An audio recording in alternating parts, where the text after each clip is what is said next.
सभी मित्रों को प्रभु यीशु के पवित्र नाम में आप सबों को मेरा सादर प्रणाम। आज माता कलीसिया पवित्र बृहस्पतिवार को मना रही है। आज के दिन यीशु का अंतिम भोज था अपने प्रिय शिष्यों के साथ। इस महान अंतिम भोज या लास्ट सपर पर हम 5 बिंदुओं पर मनन चिंतन करेंगे। पहला, यह प्रेम का अंतिम भोज था। यीशु ने अपने से अंतिम सीमा तक प्रेम किया। यूहन्ना अध्याय 13 पद संख्या 1 में लिखा है, वे अपनों को जो इस संसार में थे प्यार करते आए थे और अब अपना प्रेम का सबसे बड़ा प्रमाण देने वाले थे। यीशु ने सबों को अपने से ज्यादा दूसरों को प्रेम किया।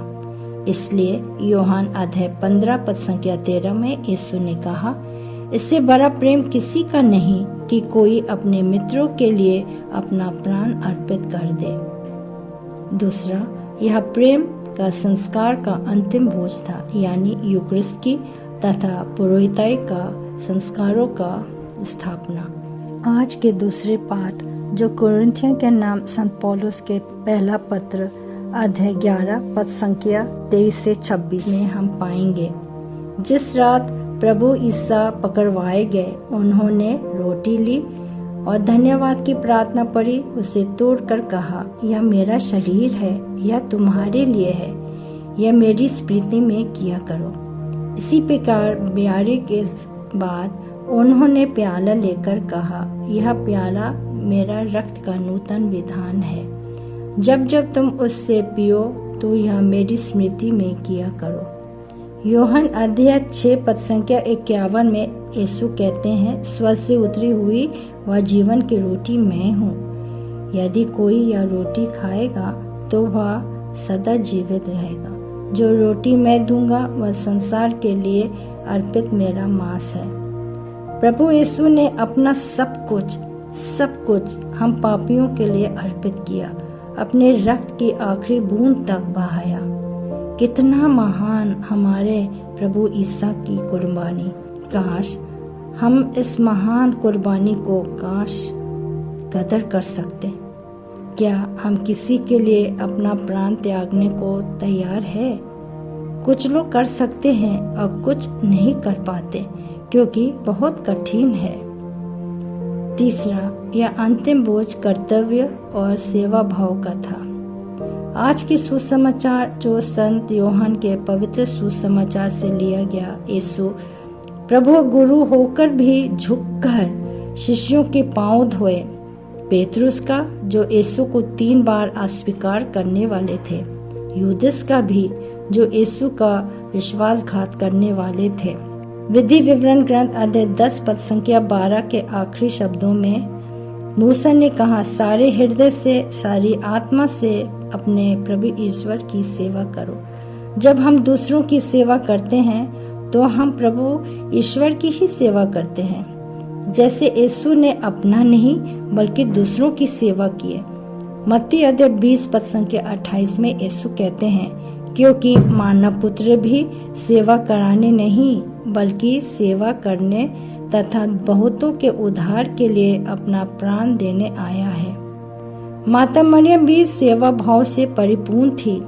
लूकास अध्याय 1:39 में लिखा है, उन दिनों मरियम पहाड़ी प्रदेश में यूदा के लिए एक नगर के लिए शीघ्रता से चल पड़ी।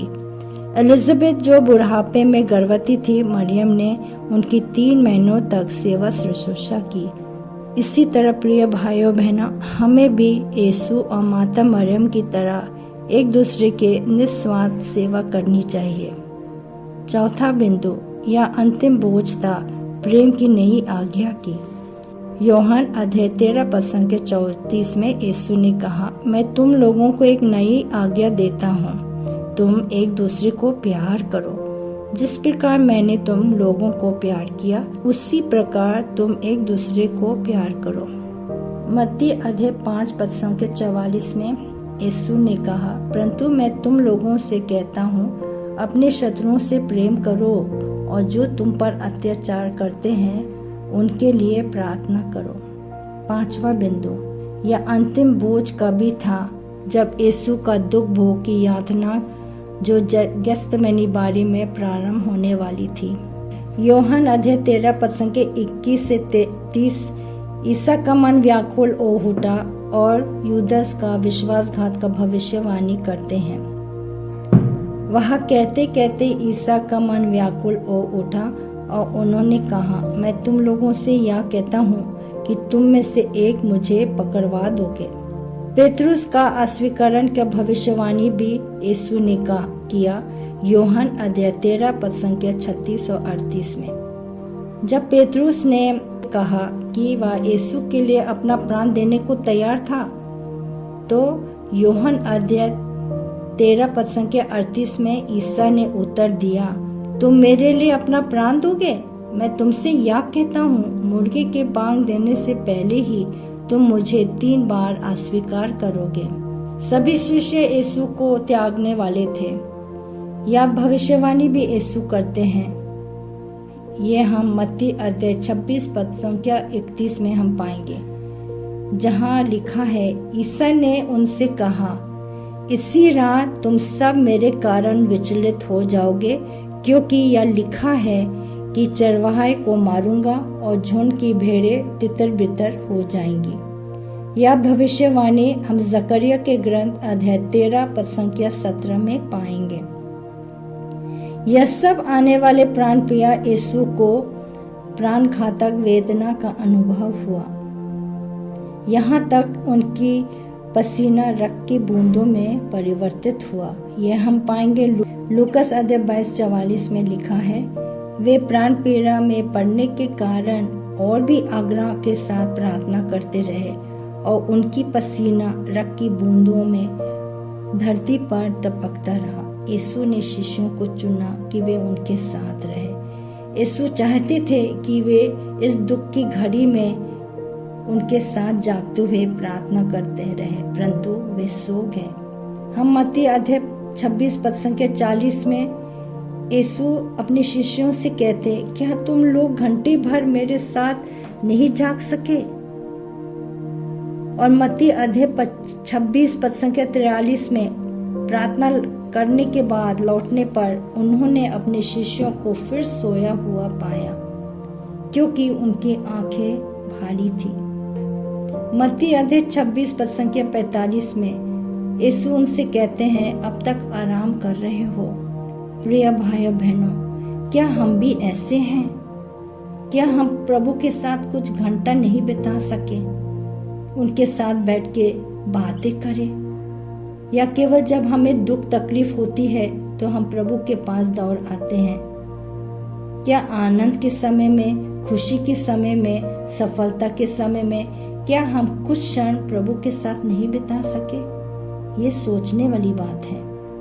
आज भी 2025 वर्षों के बाद भी यीशु प्रतिदिन, प्रति घंटा, प्रति सेकंड प्राण पीड़ा अनुभव करते हैं। कैसे मालूम है? हमारे पापों के कारण।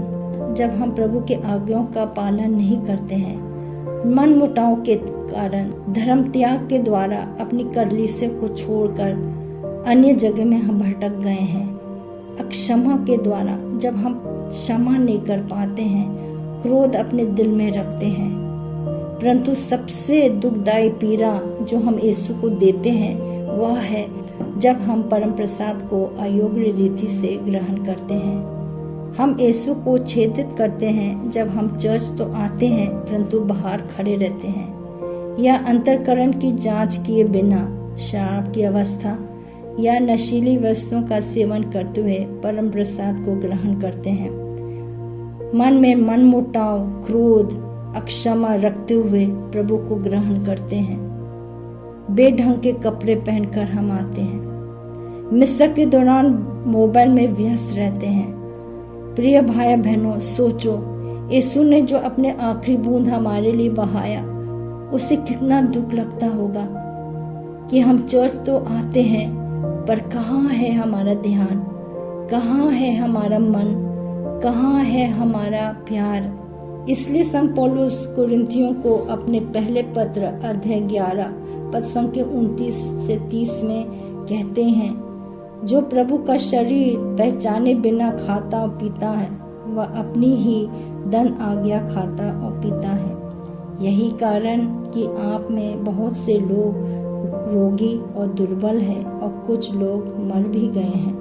तो आइए प्रिय मित्रों, हम निर्णय लें और कृपा मांगे कि हम अब से प्रभु यीशु को अपने जीवन में प्रथम स्थान दे सके। पैसे को नहीं, हमारे महत्वाकांक्षा को नहीं, हमारी ज़रूरतों को नहीं, मगर यीशु को प्यार करें। सबसे बढ़कर यीशु को प्यार करें जैसे उन्होंने हमें प्यार किया है। उन्हें संपूर्ण हृदय से प्यार कर सके, अपना सके। जो कुछ उसने हमें दिया, चाहे वो दुख हो, चाहे वो खुशी हो, आनंद हो, उसे हम अपना सके। एक दूसरे को प्यार करें, एक दूसरे को क्षमा करें। हमारे दिल में जो मनमुटाव है वो दूर करें। जिन्होंने हमें चोट पहुंचाया है, दुख पहुंचाया है, उससे हम प्यार करें, उनके लिए हम प्रार्थना करें तथा अंतःकरण की जांच किए बिना हम कभी भी यीशु को ग्रहण ना करें। नियमित रूप से हम पाप स्वीकार कर सके, अपनी गलतियों के लिए पश्चाताप कर सके। नया हृदय, नया मन के लिए हम निर्णय लें। सारी बुराइयों को त्याग कर एक दूसरे की निस्वार्थ सेवा कर सके। तो आइए प्रिय भाई बहनों, हम निर्णय लें कि आज हम एक नया हृदय, एक नया मन लेकर आगे बढ़े। कुछ ही दिन बाकी है ईस्टर के लिए। क्या हम कुछ समय आज रात प्रभु यीशु के साथ क्या हम बिता नहीं सकेंगे? प्रार्थना के द्वारा आप सबों को खुश करो और हम प्रार्थना करें कि प्रभु ईसा आप सबों पर वर्षा की तरह आशीष प्रदान करें। आप सबों को जय सो।